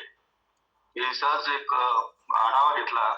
चंद्रपूरला विश्वरामन पांचाळ सेवा समिती किती 50 वर्षापासून जर आपण त्याची घेतलंय, श्री राजेश्वरराव कासारला त्याचे अध्यक्ष होते, त्याच्यानंतर आनंदरावजी मुनगंटीवार होते, त्यानंतर माझे वडील मनोहररावजी आकोजार होते, बडकुवारजी होते. असे खूप असे 5-6 जर आपण अशा पिढ्या बघितल्या जे अध्यक्ष होते, आणि जवळपास तोच अनुभव सर्व समित्यांचा आहे.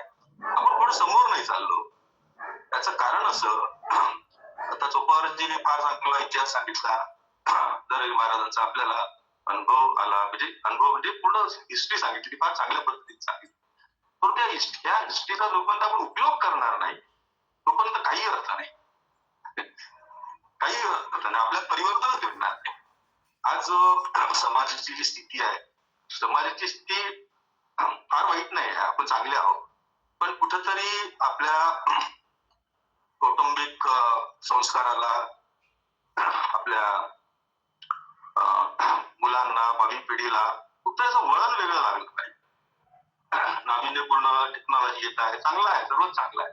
पण या नाविन्यपूर्ण गोष्टीमध्ये वळण लावून आपण समोर कसं जातो इथपर्यंत हे काही कळणं वळणं हे काही जमून नाही असं दिसत आहे. जर नरहरी महाराजांनी एवढं चांगलं जीवन जगलंय, परंतु त्या भक्तीमध्ये ते पोहोचले ना, आणि जोपर्यंत आपण त्या भक्तीपर्यंत पोहोचणार नाही तोपर्यंत त्याच्या इतिहासाचा किंवा त्याच्या आत्मचरित्राचा काही फायदा होणार. पण आपलं म्हणजे जे काही आम्ही आता पंचायत जनजागृती मंच असो, चांगले उत्साही आमचे कार्यकर्ते आहे, डॉक्टर वंगलवारजी आहे, डॉक्टर सोपावरजी आहे, सर्वजण घेऊन आता मध्ये चाललेलो आहोत. नवीन पिढीला आता मी रत्नागिरीत आहोत, पण जवळपास आपण सर्व एकत्र असल्यासारखं मला वाटतं. परंतु अशा या माध्यमातून आपण एकत्र येऊन काहीतरी चांगलं करूया. चांगलं म्हणजे त्याची व्याख्या करता आली पाहिजे. चांगलं म्हणजे काय? येस येस मी म्हणून म्हटलं की नरहरी महाराज असो, कारण भक्ती तुम्ही कोणाची करा, शिवाची करा, ब्रह्माची करा, विष्णूची करा. जेव्हा आपण भक्ती करतो ना, आपलं हृदय बदलते आणि ते बदललेल्या हृदयाला सर्व सारखं दिसते. तो शिवही तसाच देवतुल्य होतो, विठ्ठलही तसाच होतो, आणि सर्वच तसं होते. आणि मग आपल्या खरं प्रेम जागृत होते. म्हणून स्वामी विवेकानंद म्हणायचे, जर तुम्हाला समाजाची जर सेवा करायची असेल तर तो विवेक जागृत करा, त्या बुद्धीचा रूपांतरण विवेकात करा, आणि विवेक जर जागृत झाला तर समाजाची सेवा करायला होता. कुठेतरी या गोष्टीमध्ये आपण कमी पडतो आहोत, ते मानलं पाहिजे. जोपर्यंत आपण समजणार नाही की माझ्या ती कमतरता आहे, माझ्या स्वतःमध्ये जर कमतरता मला माहिती नसली तर मी कमतरता कधीही दुरुस्त करू शकणार नाही. जर मी आरशात पाहिलं, माझा आरसा जर धुळीनं माखला असला तर मी लगेच त्याला पुसून टाकतो. तर आपण जर आम्ही ध्यान करतो, ध्यानामध्ये खूप म्हणजे काय म्हणतो भ्रम आहे, काय खरोखर ध्यान असते हे कळायला वेळ लागतो. ध्यान म्हणजे सुरुवातीला जर रिलॅक्सेशन शांती वाटत असली तर ध्यान हे भक्तीची तीव्रता वाढवण्यासाठी आहे, आणि त्या तीव्रतेमध्ये मानवाचं परिवर्तन होते, त्या सद्गुणांचा विकास होतो. त्याच्यासाठी आम्ही हे जे काही आता या मार्गाने ध्यानाचं इंट्रोडक्शन करत आहोत, पण त्याचा मूल्य फायदा आहे. तो फक्त आरोग्यापुरता मर्यादित नाही. आरोग्य आपला स्वार्थ आहे. लोकशास्त्र हे आरोग्यासाठी झालेलंच नाहीये, तो झालेला आहे मानवाच्या उन्नतीसाठी. परंतु आजचा मानव आरोग्यामध्ये बसला आहे. आरोग्य का? कारण आपली कृती ही पवित्रता म्हणा, अशुद्धता आहे. आचारात विचारात कुठंच असं नाही की आपण हे प्रामाणिकपणे केलं पाहिजे, भक्तीने केलं पाहिजे. आणि भक्ती कुठे? आई वडिलांच्या प्रेमापासून आपली भक्ती निर्माण होते. म्हणून पहिल्याच्या काळात आजही आपण प्रॅक्टिस करायला काहीच हरकत नाही. प्रत्येक कुटुंबात जर लहान मुलं असो, आपल्यासारखे असो, जर आपला दिवस आपण आई वडिलांचे चरण स्पर्श करून जर आपण जीवन जगायला लागलो तर तो दिवस खूप चांगला जातो.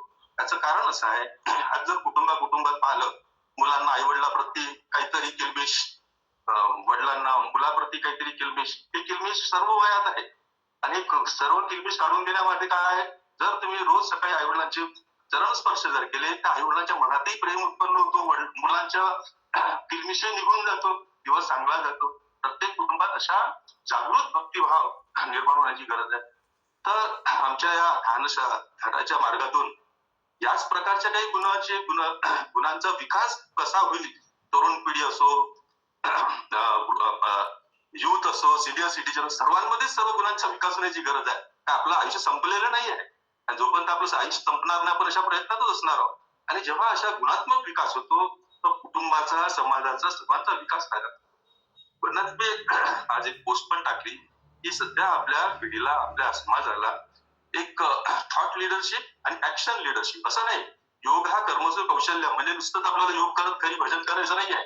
स्वामी विवेकानंद जेव्हा रामकृष्ण परमहंसांनी स्वामी विवेकानंदांना सांगितलं, आता तुला ध्यान करायची गरज नाही, गो इन टू द फील्ड, तू आता समाजात जा, तिथं सेवा कर, तिथं त्यांना त्यांच्या कल्याणाच्या गोष्टी शिकव. मग ते जगभर फिरले आणि त्यांचं कार्य आपल्या समोर आहे. सर्व संतांनी हेच केलेलं आहे. पण एकदा आपल्याला जर भक्तीपर्यंत जर पोहोचलो तर सर्वांमध्ये तो सेवाभाव जागृत होईल, पवित्रता जागृत होईल, आपल्या कार्याला काहीतरी काय म्हणतो त्याचा आउटपुट दिसायला लागेल. त्याच्यासाठी आम्ही थोडेफार ज्ञानाचे वर्ग घेऊन आम्ही वेगवेगळ्या विषय शिकवत आहोत. तर मला असं वाटते की लहान मुलांना हे जास्त शिकवण्याची गरज आहे. बालवय आहे त्यांचं, त्या 5 ते 6 वर्षामध्ये तर त्यांना जर आपण चांगल्या गोष्टी शिकवल्या, चांगल्या म्हणजे कोणत्या हे आपण पॉइंट आउट केलं पाहिजे. येस जसं येस माझ्यासारखा बरोबर. म्हणून ज्ञानेश्वरी आहे, ज्ञानेश्वरीच्या 2-3 चांगल्या त्याचे अध्याय त्यांना शिकवा, भगवद्गीतेचे अध्याय शिकवा, कोणते श्लोक शिकवा. काय होतंय सध्या मन चंचल झालेलं आहे, हे करावं की ते करावं. पण असं पाठांतर केल्यानंतर त्या पाठांतराचा परिणाम आपल्या मेंदूवर होतो. तो लगेच त्याचा मेंदू शांत व्हायला लागतो, बाकीच्या गोष्टीपासून दुरावला जातो. तर कुठंतरी आध्यात्मिक संस्कार आपल्या कुटुंबामध्ये कमी पडत चाललेले आहे असं म्हणायला काही हरकत नाही. बरोबर. आणि अशा काही गोष्टी जर आपण ऍड्रेस करू शकलो तर नक्कीच हा परिवर्तन व्हायला वेळ लागणार नाही. त्यानिमित्ताने सर्वांना हेच सांगू इच्छितो की अशा मार्गाला काहीतरी लागूया. पैसे कमवणंही सोपं आहे, विद्या कमवणंही सोपं आहे. चारित्र्य कमवलं तर आपला समाज चांगला प्रगतीवर जाईल. पिढ्यानपिढ्या ती संपत्ती टिकेल, ते चारित्र्य टिकेल, ते जीवन टिकेल. नक्की नक्कीच. त्या पद्धतीने मी हेच करू शकतो की असा चांगला समाज आपला घडवावा. आणि आमच्या हातून जर काही होत असेल तर आम्ही तयार आहोत. हे बोलून मी आपले नक्की नक्कीच. तर रमेशचंद्र दीक्षित काका, मी यांना विनंती करतो की त्यांनी आपले मनोगत 2 शब्दात मांडावे. काका आवाज येतोय? हां. नमस्कार. नमस्ते काका. नमस्कार. आता तुमचा फार वेळ घेणं म्हणजे तुम्हाला शिक्षा देण्यासारखं आहे. नाही नाही असं काहीच नाही. बोलू शकता. नाही, एक मानसिकता ऐकण्याची एक मर्यादा असते, तिथपर्यंत आपण पोहोचलो आहोत. बरोबर.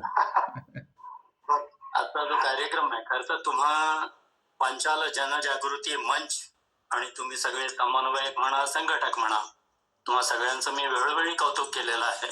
खूप कल्पक लोक आहात तुम्ही. खूप आनंद झालाय की एक अशी संघटना निर्माण झाली की ज्याच्यामध्ये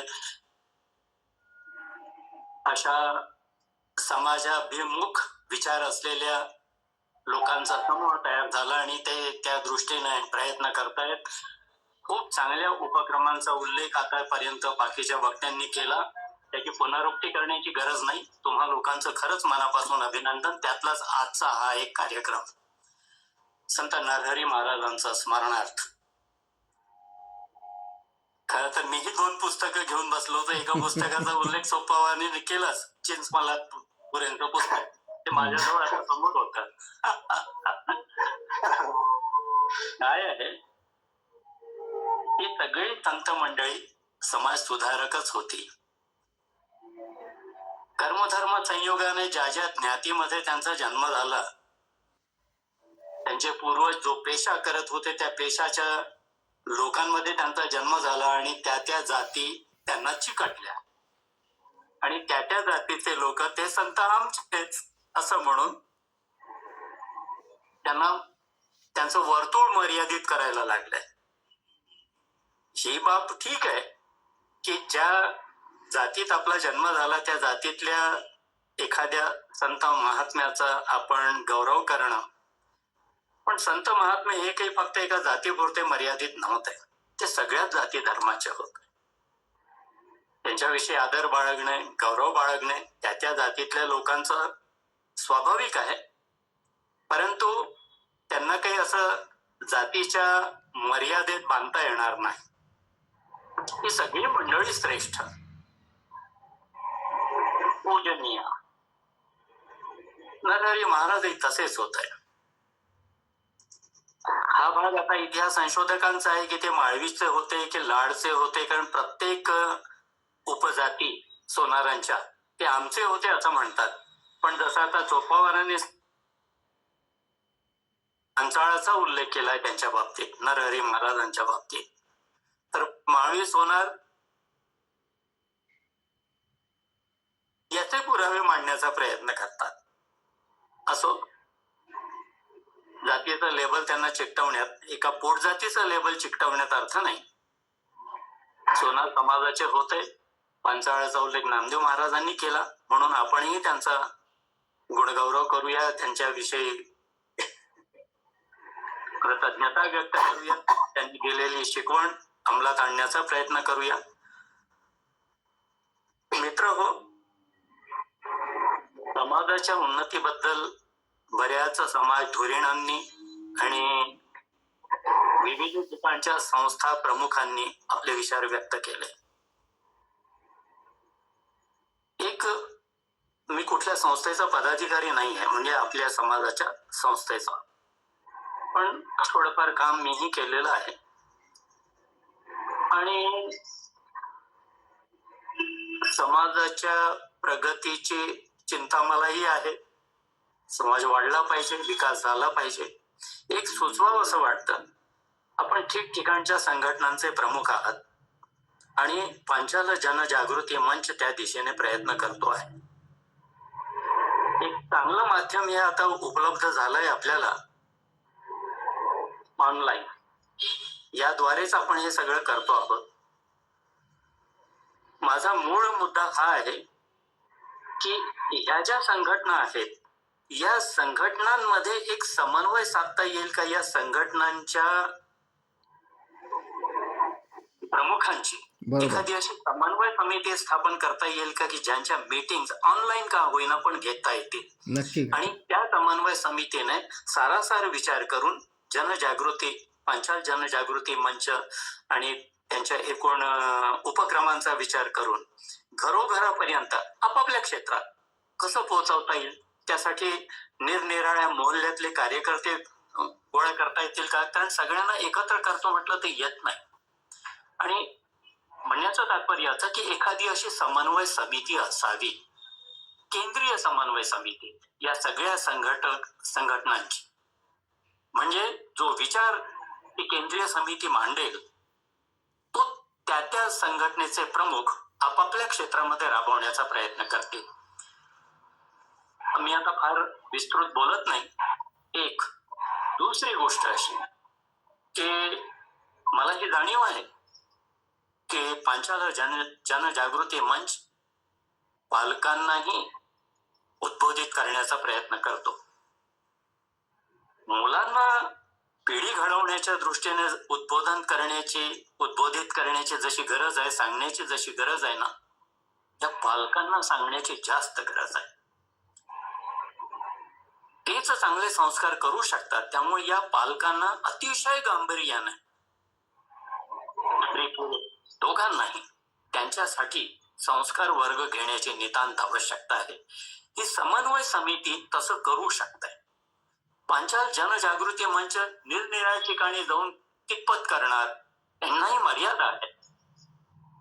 पण अशी जर समन्वय समिती असली आणि त्या समन्वय समितीने पांचाल जनजागृती मंचाच्या कार्यकर्त्यांना एकत्रित घेऊन एक असा सारासार विचार करून एखादा विचार पक्का करावा, एखादी योजना पक्की करावी, एखादी कृती करण्याच्या दृष्टीने एक योजना पक्की करावी, ती त्या केंद्रीय समन्वय समितीने ठरवावं आणि नंतर त्या समन्वय समितीचे लोक ज्या ज्या संघटनांमध्ये निरनिराळ्या ठिकाणी आहे तिथे ती प्रसारित करावी, कार्यान्वित करावी, निरनिराळ्या कार्यकर्त्यांना योजून.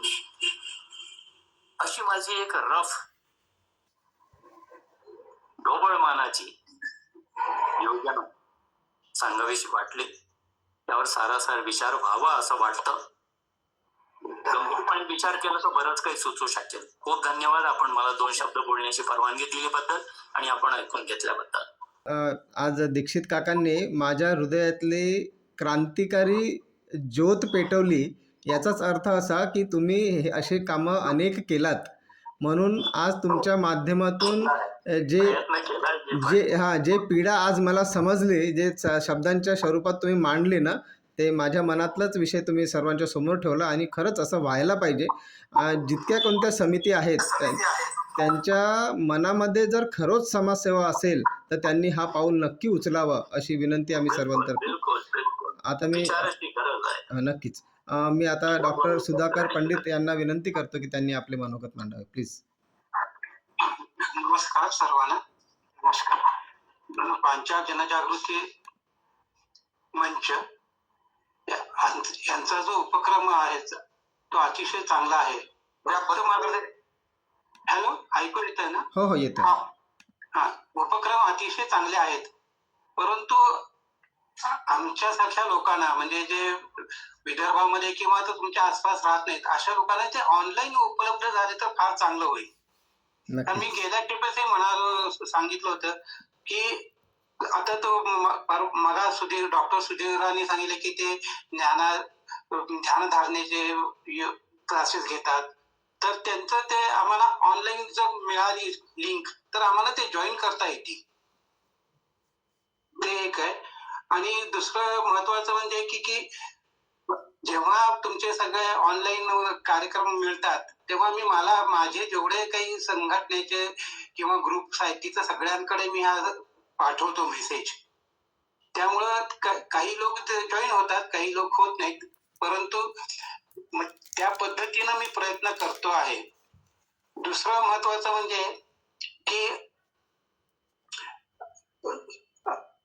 या ठिकाणी आता डॉक्टर चप्पेवर्ती सरांनी जे काही सांगितलं की नरहरी महाराजांच्या बद्दल, तर ते महामुनी जे आहेत त्यांचे वंशज सध्या पंढरपूरमध्ये आहेत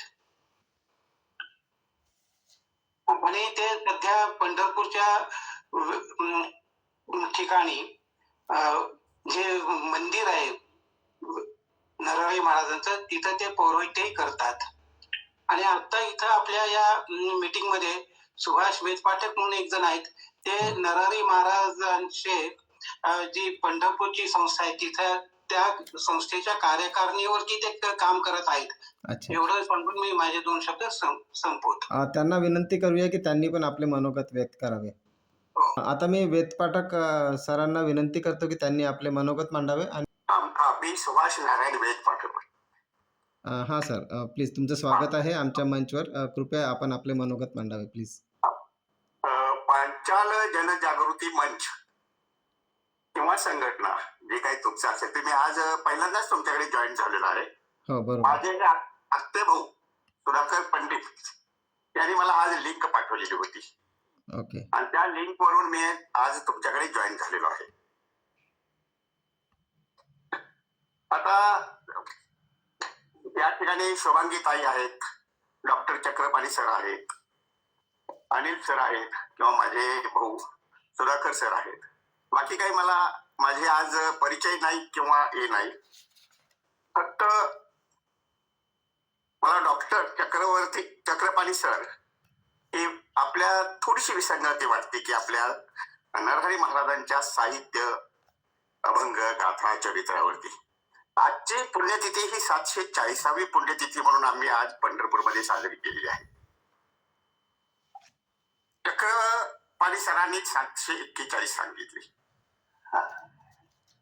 नरहरी महाराजांचे तसे पाहिलं तर साहित्य, अभंग, गाथा, चरित्र बऱ्याच ठिकाणी थोडा वेगवेगळ्या स्वरूपात पाहायला मिळतंय किंवा ऐकायला मिळतंय.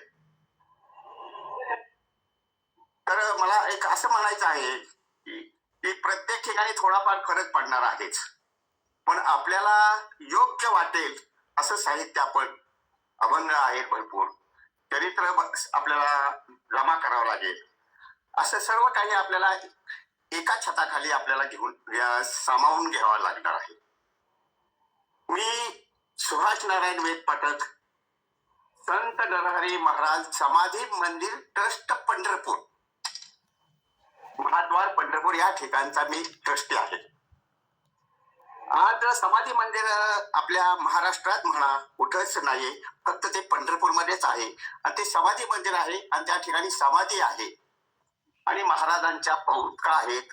आम्ही उत्सवाच्या वेळेला उत्सव मूर्ती म्हणून महाराजांची स्थापना करतो त्या ठिकाणी, म्हणजे उभा हे करतो.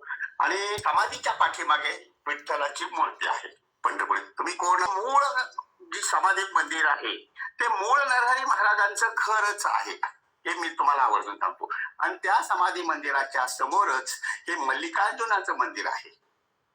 आणि नरहरी महाराज म्हणजे आमच्या इकडच्या साहित्याप्रमाणे की नदीला जरी आंघोळीला गेले तर परत माघारी येताना पंढरपूरच्या पांडुरंगाचं शिखर सुद्धा पाहायचं नाही मला म्हणून ते उलटे चालत येत होते.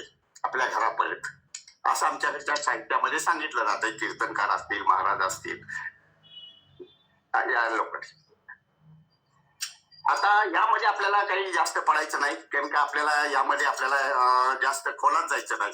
पण आपल्याला जे चांगलं वाटेल ते आपण सर्वांनी मिळून एकत्र करूया, एवढी एक माझी इच्छा आहे. तर समाज घडवण्यामध्ये आम्ही समाज जोडण्याचा फार प्रयत्न करतो, विचार केला तर. पण समाज जोडण्यामध्ये समाज अजूनही आपला एक होत नाही, हे दुर्दैव आहे, शोकांतिक आहे. आपला समाज अजूनही एक होत नाही, विचार केला तर हे काम मात्र आम्ही आता अतोनात प्रयत्नानं करत आहोत की समाज हा एक संघ राहिला पाहिजे आपला. ही समाज हा एक संघ राहण्यासाठी सर्वतोपरी आम्ही या ठिकाणी प्रयत्न चालू आहे. विचार केला तर हरी आणि हर एका वेलांटीचा फक्त फरक आहे. हरी म्हणजे हा पांडुरंग आणि हर म्हणजे महादेव. हर हर हरिहर एक ऐक्य दिवस हा आपण या ठिकाणी साजरा करत असतो.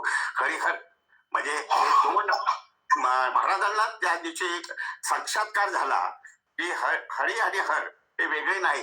तर ज्यावेळेला डोळ्याला पट्टी बांधून महाराज पांडुरंगाच्या मंदिरात गेले, ज्यावेळेला त्यांनी करदोड्याच्या मापाच्या वेळेला ज्यावेळेला मूर्तीला हात लावला, तर त्यावेळेला त्यांना शाळीग्राम म्हणजे शाळीग्रामाचं स्वरूप दिसलं त्यांच्या हाताला, म्हणजे महादेवाच्या पिंडीसारखं रूप दिसलं हाताला. म्हणून त्यांनी पटकन पट्टी काढली आणि पुन्हा पाहिलं तर त्यांना पुन्हा पांडुरंगाची मूर्ती. असे 2 वेळा झाल्यानंतर त्यांना कळालं की हरिहर मध्ये फक्त एका वेलांटीचाच फरक आहे, असं त्यांना साक्षात्कार झाला. आणि त्याच वेळेला इथं आमच्याकडे महाराज लोक असे म्हणते की त्याच वेळेला करदोडीच्या पांडुरंगाला घट्ट मिठी मारली कमळेला आणि पांडुरंगाला मिठी मारून नरहरी महाराज हे विलीन झाले, असा हा आमच्याकडच्या इतिहासामध्ये किंवा आमच्याकडच्या महाराजामध्ये सांगितलं जाते ते कीर्तनामध्ये, प्रवचनामध्ये की पांडुरंगाच्या गतीमध्ये ते विलीन. आता सुभाष दादानी जे सांगितलं की हे संत नरहरी महाराजांच्या ग्रंथाचा अभ्यास व्हायला पाहिजे, तर सोलापूर विद्यापीठ या ठिकाणी नरहरी अध्ययन अभ्यास केंद्राचा प्रस्ताव मांडलेला आहे आणि विद्यापीठाने तो प्रस्ताव शासनाकडे पाठवलेला आहे. त्या अध्ययन केंद्रामध्ये मी अध्यक्ष म्हणून सध्या कार्यरत आहे. एवढीच फक्त मला माहिती द्यायची होती. धन्यवाद. नक्की समाजाची आर्थिक आणि शैक्षणिक प्रगती करण्याकरता सेवाभावी संस्था समोर येतील तर नक्कीच समाज एकत्र येईल. कारण जोपर्यंत आपल्याला कोणी मदत करत नाही तोपर्यंत आपण लोकांची मदत करत नाही. सामान्य शब्द मला समजतो. तर आपण जेव्हा लोकांच्या पाठीवर हात ठेवू, त्यांच्या मुलाबाळांचा भल्याचा विचार करू, त्यांच्या मुलाबाळांच्या भल्यासाठी उपक्रम राबवू, तर नक्कीच समाज एकत्र येईल. हे मला देव आज्ञा झाल्यासारखं मला जाणवते. ही देव आज्ञा जर आपल्या सर्वांना जाणवत असेल तर आजच्या उपक्रमाला आपण समोर नेऊया.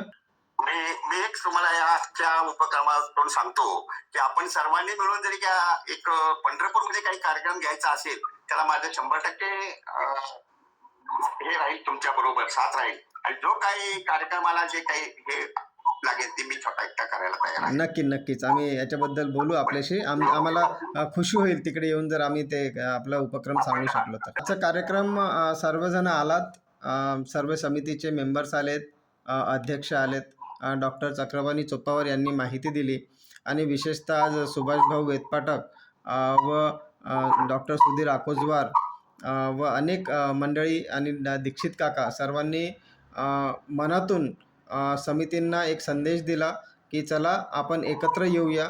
सर्वांसाठी शैक्षणिक दृष्टिकोनातून जो ज्ञान आहे, जो वेद आहे आपला, त्या वेदाची माहिती, वैदिक साहित्य आपल्या समाजापर्यंत पोहोचवू, सर्वांचा पाठराखा बनवू, सर्वांसाठी करू, म्हणजेच आपण सर्व एकत्र प्रगतीला लागू. या दृष्टीने आजचा कार्यक्रम खूप छान झाला.